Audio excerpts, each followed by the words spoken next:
Ini adalah cerita seorang bapak-bapak yang dikejar oleh hantu. Cerita ini saya dengarkan dari bapak-bapak yang mengalaminya secara langsung.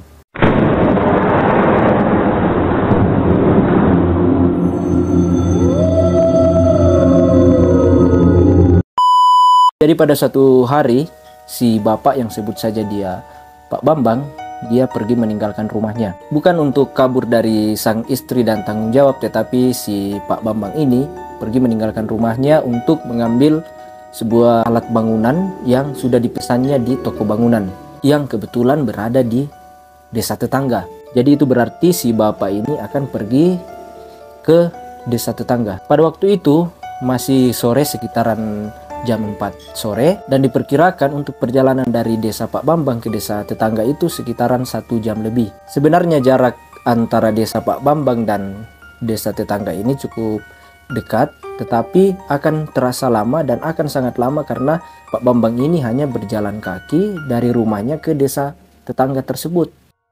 Pak Bambang sudah memperkirakan bahwa pada pukul 18.00 Pak Bambang pasti sudah berada di rumahnya. Singkat cerita, berangkatlah Pak Bambang. Nah, tak terasa akhirnya Pak Bambang tiba di toko tersebut dan mulai mengambil barang yang sudah dipesannya kepada pemilik toko. Setelah fix dengan barang yang sudah dipesan, ternyata si pemilik toko ini menawari Pak Bambang untuk ngopi-ngopi terlebih dahulu di rumahnya. Karena ternyata si pemilik toko dan Pak Bambang ini sudah akrab. Jadi karena kurang enak untuk menolak tawaran tersebut, makanya Pak Bambang mengiyakan dan bersedia untuk ngopi-ngopi bersama si pemilik toko ini. Namun karena ada dua bapak-bapak ditemani secangkir kopi dan sebungkus rokok, kemudian percakapannya juga itu sangat berat dengan melibatkan unsur ekonomi, politik, sosial, bahkan planet Mars pun dilibatkan dalam percakapan ini. Akhirnya tanpa disadari waktu berjalan begitu cepat dan jam sudah menunjukkan pukul 18 lebih. Barulah Pak Bambang sadar sampai akhirnya beliau pamit untuk pulang ke rumahnya. Sebenarnya di sini Pak Bambang cukup dilematik juga antara dia pulang ke rumahnya atau tinggal di rumah tersebut, karena jujur Pak Bambang di sini sudah agak ragu untuk pulang karena waktu sudah gelap, apalagi di jalan pulang ke rumah Pak Bambang itu kita harus melewati kuburan tua. Akhirnya Pak Bambang memutuskan untuk pulang. Nah, di perjalanan pulang dengan situasi yang gelap dan alat penerangan hanya menggunakan senter korek, Pak Bambang melangkah sedikit demi sedikit dalam kegelapan malam tersebut.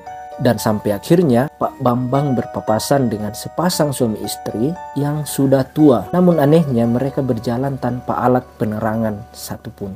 Anehnya lagi Pak Bambang bisa melihat dengan jelas wajah dari orang tua tersebut. Namun yang paling mengherankan di sini teman-teman adalah Pak Bambang memang melihat wajah orang tua tersebut, tetapi Pak Bambang bahkan tidak mengenali orang tua itu. Padahal kalau hidup di kampung biasanya kita itu saling mengenal, minimal hanya mengenal wajah. Tetapi di sini Pak Bambang bahkan tidak mengenalnya. Namun Pak Bambang tetap menyapa orang tua tersebut sebagai suatu kebiasaan hidup di kampung di mana kita itu selalu saling menyapa. Bahkan orang yang belum kita kenal pun itu tetap kita sapa sebagai salah satu kebiasaan positif di perkampungan. Setelah itu mereka berpisah. Setelah beberapa langkah berpisah, kemudian Pak Bambang secara refleks dan tanpa sengaja dia menoleh ke belakang.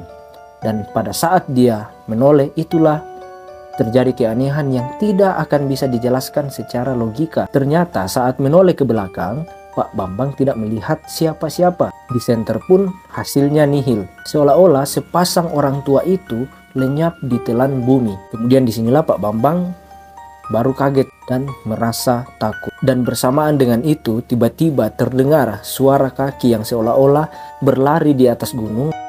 Pak Bambang hanya terdiam mendengar suara langkah kaki tersebut.